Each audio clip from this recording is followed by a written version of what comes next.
नमस्कार दोस्तों, स्वागत है आप सभी का आपके अपने परिवार स्टडी शाला 2.0 में। और उम्मीद करते हैं कि आप सभी तैयारी अपनी एकदम बेहतर तरीके से कर रहे होंगे। देखिए, आज की क्लास में हम लोग पढ़ने वाले हैं अंतर्दृष्टि का सिद्धांत, या जिसे आप सूझ का सिद्धांत कहते हैं, जिसके प्रतिपादक जो आपके हैं कोहलर हैं। इन्हीं के बारे में हम लोग आज की क्लास में पूरा का पूरा पढ़ने वाले हैं। ठीक है, देखिए, आपको जितना सिलेबस आपको पढ़ना है यूपी टेट सुपर टेट के लिए, उसके बारे में एक वीडियो आपको दी जा चुकी है, उसे देख सकते हैं। अधिगम के जितने सिद्धांत हैं हम लोग एक एक करके उसको कवर कर रहे हैं। ठीक है, चलिए, अब क्लासेस थोड़ी सी छोटी इसलिए हम लोग करेंगे कि कम समय में ज्यादा चीजें पढ़ना है हम लोगों को। हो सकता है आपने पढ़ा हो या नहीं पढ़ा हो, लेकिन जितनी भी चीजें होंगी कम समय में आपको एकदम बेहतर तरीके से पढ़ाई जाएंगी। तो चलिए शुरू करते हैं। कोहलर की बात आई तो पहला प्रश्न बनता है कि कोहलर कहां के थे? तो जर्मनी के थे। कौन सा सिद्धांत दिया? अंतर्दृष्टि का सिद्धांत दिया या सूझ का सिद्धांत दिया। क्यों इसका नाम अंतर्दृष्टि पड़ा, क्यों सूझ पड़ा, अभी उसके बारे में हम लोग बात करेंगे आगे। और कब दिया? तो 1925 में इन्होंने दिया है। ठीक है, किस संप्रदाय से आते हैं? जैसे स्किनर व्यवहारवादी हैं, पावला व्यवहारवादी हैं, थॉर्नडाइक भी व्यवहारवादी ही हैं। उनका एक अलग से संबंधवाद का सिद्धांत हो गया। ठीक है, तो उसको आप समझेंगे। ये है गेस्टाल्टवादी संप्रदाय से। अब गेस्टाल्टवादी संप्रदाय क्या है, कैसे होता है, समझिए। गेस्टाल्टवाद जो है ये जर्मन भाषा का शब्द है। कैसा शब्द है? जर्मन भाषा का शब्द है। और इसका मतलब क्या होता है? समग्र या संपूर्ण। क्या होता है? समग्र या संपूर्ण होता है। इसका मतलब ये हो गया कि देखिए, गेस्टाल्ट का मतलब समग्र या संपूर्ण या पूर्णाकार हो गया। इसका मतलब ये हो गया कि गेस्टाल्ट में जो भी चीज होगी उसको सब एक साथ दिखाया जाएगा। ठीक है, कौन प्रतिपादक थे? तो मैक्स वर्दीमर जो थे वो इसके प्रतिपादक थे। लेकिन इसको ऊंचाइयों पर किसने पहुंचाया? कोहलर ने पहुंचाया। इसीलिए जब भी गेस्टाल्टवादी सिद्धांत आएगा तो किसका नाम आएगा? कोहलर का नाम आएगा। संप्रदाय पूछा जाए तो मैक्स वर्दीमर, और अगर पूछा जाए कि अंतर्दृष्टि का सिद्धांत या गेस्टाल्टवाद का सिद्धांत तो आप कहेंगे कोहलर। कौन कौन जुड़ते हैं? मैक्स वर्दीमर है, कोहलर है, कोफका है और कुर्ट लेविन है। इन चार लोगों का नाम आपको याद होना चाहिए। ऐसे प्रश्न बन सकते हैं कि चारों के नाम में से एक का नाम हटा के किसी और का डाल दिया जाए और पूछे कि कौन गेस्टाल्टवादी नहीं है। समझ रहे हैं? तो चारों नाम आपको पता होने चाहिए। गेस्टाल्टवाद की विशेषता यह होती है कि समस्या को टुकड़ों के बजाय एक साथ प्रस्तुत करते हैं। कैसे करते हैं?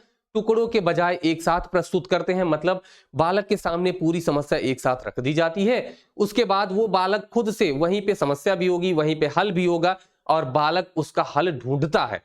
उसमें खुद से कल्पना, चिंतन, तर्क के माध्यम से खुद से उसमें क्या करता है? समस्या का हल ढूंढता है। इसीलिए इसको क्या कहा गया? गेस्टाल्टवाद कहा गया। मतलब कि सारी समस्या एक साथ प्रस्तुत की जाती है। जैसे अगर आप क्लास में पेड़ के बारे में पढ़ाना चाह रहे हो, ठीक है, तो आप क्या करेंगे? गेस्टाल्टवाद की अगर बात होगी तो पहले पूरा पेड़ दिखाया जाएगा।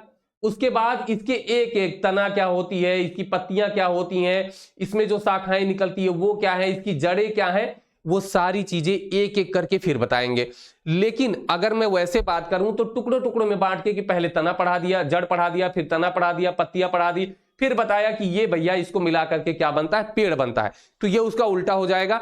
आप कह सकते हैं कि थॉर्नडाइक ने कहा था कि चीजों को तोड़ करके, आंशिक क्रिया का नियम, मतलब उसको छोटे छोटे भागों में तोड़ करके देखना, ये भी आंशिक क्रिया का नियम इनके में भी था। और एक था स्किनर में था, आपको बताया गया था कि अभिक्रमित अनुदेशन, उसमें भी चीजों को, समस्या को छोटे छोटे टुकड़ों में बांट करके पढ़ना होता है। ठीक है, तो सीधी सी बात यह है कि गेस्टाल्टवाद जो है ये थॉर्नडाइक के सिद्धांत का क्या करता है?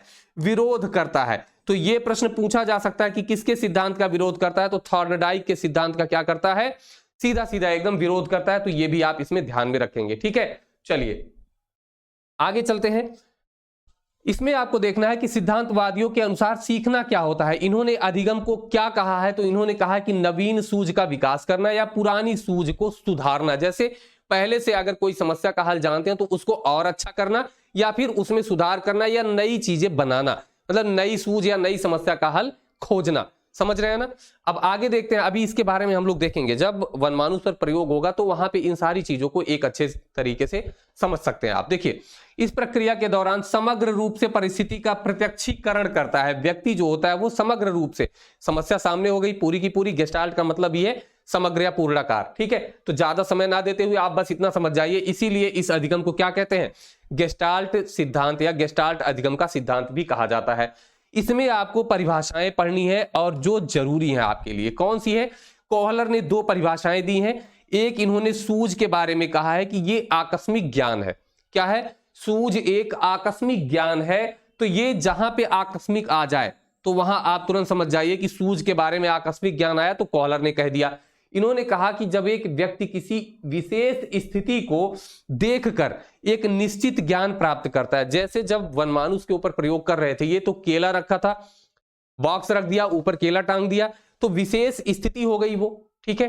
फिर क्या करता है वो बंदर उस पे चढ़ के और केला प्राप्त करता है, तो अचानक से सूझ आती है उसके अंदर, तो वही क्या हो गई? आकस्मिक ज्ञान हो जाता है। सूझ अचानक से आता है मतलब आकस्मिक ज्ञान हो गया।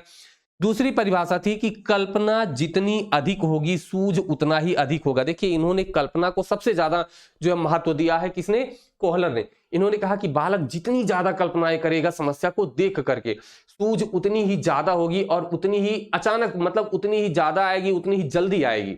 जितना ज्यादा वो कल्पना करेगा, चिंतन करेगा, तर्क करेगा, तभी तो उसके अंदर सूझ आएगी। तो देखिए कल्पना, अगर सूझ में कल्पना की बात आई तो का से कल्पना, का से कोहलर, तो यहां पर 2 ही नाम है आपके, एक कोहलर और एक गुड। परिभाषाओं में 2 ही नाम मिलेंगे। तो सूझ को आकस्मिक और कल्पना से अगर किसी ने जोड़ा तो वो कोहलर हो गए। और गुड ने क्या कहा? सूझ वास्तविक स्थिति है, इस वास्तविक स्थिति का आकस्मिक, निश्चित तथा तात्कालिक ज्ञान होता है। इन्होंने कहा कि वो तुरंत वहीं पर प्राप्त होती है और ये ज्ञान कैसा होता है? निश्चित होता है, तात्कालिक होता है, गुड के अनुसार है। तो जब ढेर सारी चीजें उसमें जोड़ दी जाए तो आप कहिए ये बहुत अच्छा है। तो अच्छा है तो किसने कहा? गुड ने कहा।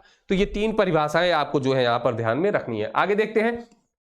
बात आई सूझ क्या है। तो देखिए समस्या को हम लोग कैसे हल करते हैं? समस्या को 2-3 तरीके से हल कर सकते हैं। एक तो ये हुआ किसी ने किया किसी काम को, उसको देखा, फिर उसका हम लोग क्या करने लगे? अनुकरण करने लगे, तो समझ गए कि समस्या का हल ये हो जाता है। उसके बाद ये होता है कि कुछ काम कर रहे हो, नहीं कर पा रहे हो, तो किसी ने आके बता दिया, मतलब किसी को देखा, किसी ने बताया, समस्या का हल ये हो गया।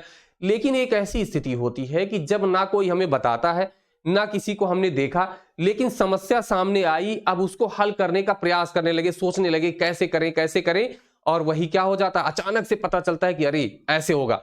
तो वही होती है सूझ, जो आपके अंदर अचानक से आती है, वही क्या हो गई? सूझ हो गई, जो समस्या का हल अचानक से आपके अंदर आ जाता है। ठीक है, अब देखते हैं इनका प्रयोग किस पर किया था। सुल्तान नामक चिंपैंजी पर इन्होंने किया था। किस पर किया था? सुल्तान नामक चिंपैंजी पर। यह प्रश्न आपसे पूछा भी गया है और पूछा जा सकता है। ठीक है, इनके सिद्धांत के कई सारे नाम है, तो नाम को एक बार आपको मैं समझा देता हूं, या फिर पहले इनका प्रयोग एक बार देखते हैं, फिर हम नाम को समझते हैं। देखिए प्रयोग में क्या किया इन्होंने, एक बंदर को पिंजरे में रखा, ठीक है, ऊपर केला टांग दिया, और यहां पर ये बंदर जो है केले को सीधे हाथ से नहीं पा रहा था, मतलब उसे नीचे कुछ ऊंचाई बढ़ानी पड़ती, छोटा पड़ रहा था बंदर। इन्होंने उसमें रूम में कुछ डब्बे रख दिए, ठीक है। अब क्या हुआ कि वो जो वनमानुष था, पहले तो उछल कूद उसने मचाया, नहीं समझ में आ रहा था क्या करें क्या करें, तो अचानक से उसके दिमाग में आया कि इस पे चढ़ जाते हैं।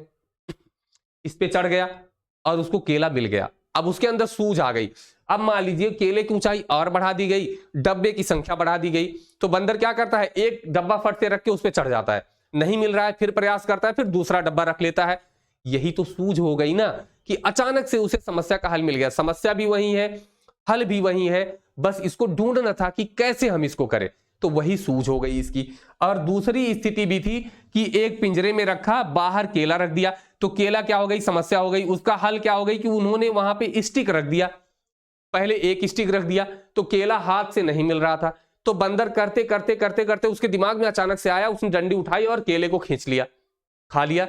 फिर दूसरी स्थिति में क्या किया, उन्होंने केला थोड़ा और दूर रखा और स्टिक 2 रख दी जो आपस में जुड़ती हो।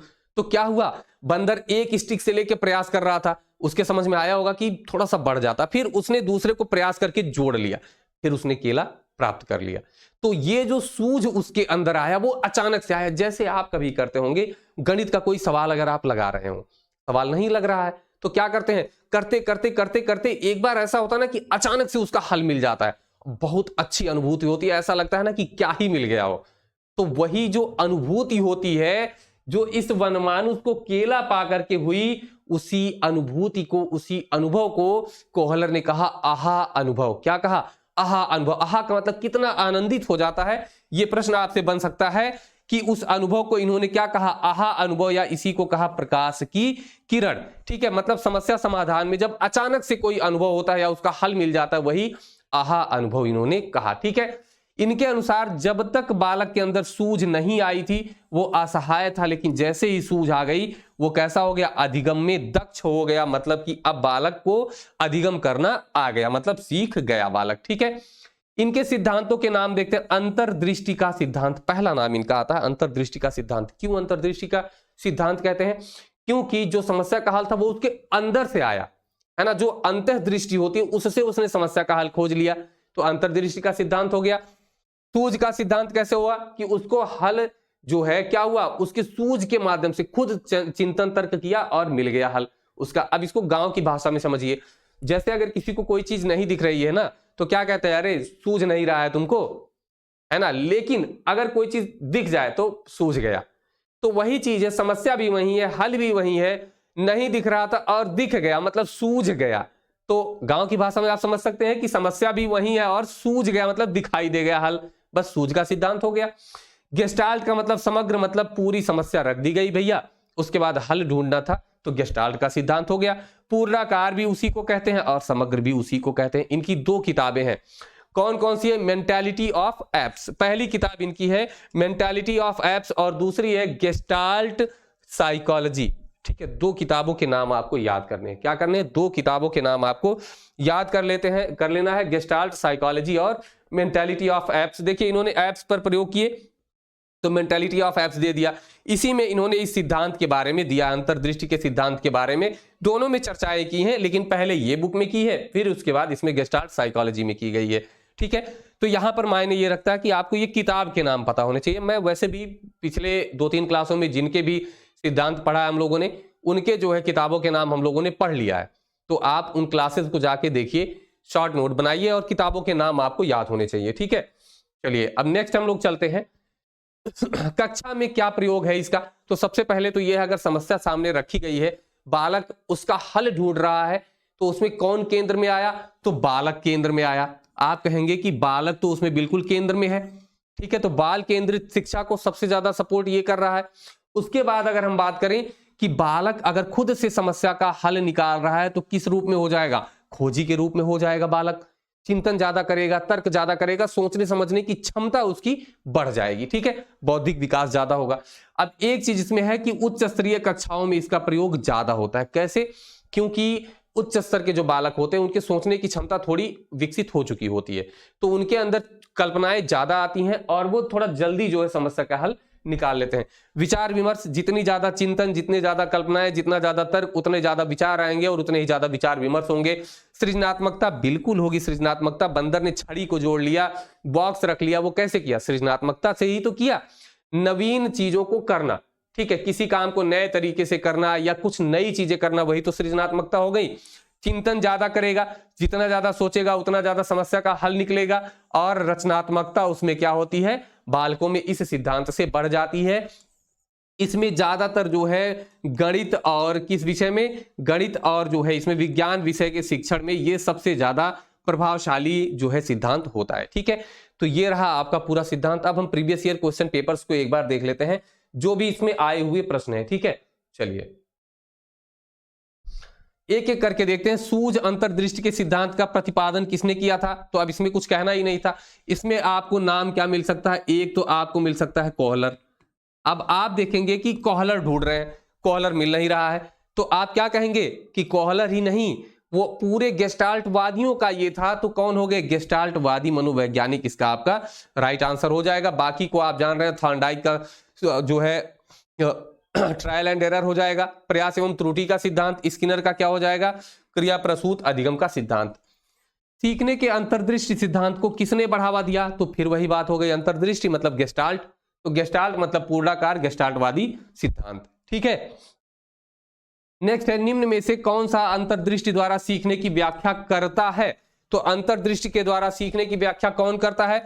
मनोविश्लेषणवाद फ्रायड नहीं करते हैं, व्यवहारवाद नहीं, स्किनर है, पावलाव है, ये सब नहीं करते हैं, अंतर्दृष्टि के द्वारा तो नहीं करते हैं। ठीक है, संबंधवाद किसका है? थॉर्नडाइक का है। इन्होंने कहा ट्रायल एंड एरर, प्रयास एवं त्रुटि के द्वारा, लेकिन इन्होंने, कोहलर ने कहा कि प्रयास एवं त्रुटि के द्वारा नहीं, उसके पास समस्या रखिए, जितना चिंतन करेगा उतना ही जल्दी समस्या का हल आ जाएगा। वो प्रयास एवं त्रुटि में बहुत ज्यादा समय लगेगा, नहीं कर पाएगा अच्छे से। गेस्टाल्टवाद ने क्या कहा भैया, सूझ के द्वारा। ठीक है, नेक्स्ट अपना क्वेश्चन है, अंतर्दृष्टि सिद्धांत का प्रवर्तक कौन माना जाता है? तो प्रवर्तक कौन हो गया? पावलोव। मैंने बताया था प्रवर्तक कौन है, पावलोव। लेकिन अगर गेस्टाल्ट संप्रदाय की बात आ जाए तो आप क्या कहेंगे? वर्दीमर। ठीक है, कोहलर निम्न में से किससे संबंधित है? तो कोहलर किससे संबंधित है? अभिप्रेरण का सिद्धांत नहीं, विकास का सिद्धांत नहीं, व्यक्तित्व का सिद्धांत नहीं, तो आप कहेंगे अधिगम का सिद्धांत। ही तो पढ़ रहे हैं, तो अधिगम के सिद्धांत से हो गए। नेक्स्ट है, अंतर्दृष्टि द्वारा सीखने के सिद्धांत में कोहलर ने प्रयोग किया था, किस पर किया था? कुत्ते पर किसने किया? तो आप कहेंगे पावलोव ने किया था। बिल्ली पर किसने किया? थॉर्नडाइक ने किया था। चूहे पर किसने किया? स्किनर ने किया था। बचा क्या? वनमानुस। आप कहेंगे इसी पर किया था कोहलर ने। किस पर किया था? वनमानुस पर किया था। तो आपका बी वाला उत्तर एकदम राइट हो जाएगा। नेक्स्ट है, कोहलर यह सिद्ध करना चाहता था कि सीखना, अब ये बढ़िया प्रश्न है, कैसे आपको हल करना है ध्यान से समझिए। स्वायत्त यादृच्छिक क्रिया है, क्या सीखना स्वतः यादृच्छिक इच्छा के अनुसार क्रिया है? तो आप कहेंगे नहीं, ऐसा तो है नहीं। आप कहीं भी हैं, सीख रहे हैं, कुछ भी कर रहे हैं, कुछ ना कुछ सीख ही रहे हैं। संज्ञानात्मक संकार्य है। संज्ञानात्मक संकार्य का मतलब होता है कि वो चिंतन के द्वारा, तर्क के द्वारा, कल्पनाएं करके नए नए तरीकों से कुछ ना कुछ सीख रहा है। ठीक है, अपने ज्ञान को बढ़ा रहा है। तो क्या होगा? आप कहेंगे कि बिल्कुल इसी के तरीके से तो वनमानुस ने सीखा। चलिए आगे के ऑप्शंस भी देख लेते हैं। एक ऐसी स्थिति है जिसमें व्यक्ति पशुओं से श्रेष्ठ है, ऐसा तो कुछ बताने के लिए होता नहीं है। और परिस्थिति के विभिन्न अंगों का प्रत्यक्षीकरण, क्या परिस्थिति के विभिन्न अंगों को अलग अलग बांट कर रखा जाता है? देखिए, इसका मतलब हो गया कि समस्या को टुकड़ों में बांटना। किसमें बांटना? समस्या को टुकड़ों में बांटना। लेकिन गेस्टाल्ट क्या कहता है? गेस्टाल्ट कहता है कि समग्र रूप से। कैसे कहता है? समग्र रूप से कहता है समस्या को रखने के लिए। तो जाहिर सी बात है ये गलत हो जाएगा। बचा क्या? एक रचना संज्ञानात्मक संकार्य। ठीक है, तो ये आपके जो प्रीवियस ईयर में यहां से प्रश्न पूछे गए थे, ये सारे प्रश्न हो गए। ठीक है, आज की क्लास कैसी लगी कमेंट बॉक्स में जरूर बताइएगा। पसंद आई हो तो लाइक करिएगा, जो नए हैं वो चैनल को अब सब्सक्राइब कर सकते हैं। ठीक है, तो चलिए फिर मिलेंगे नेक्स्ट क्लास में, तब तक के लिए नमस्कार, धन्यवाद, जय हिंद।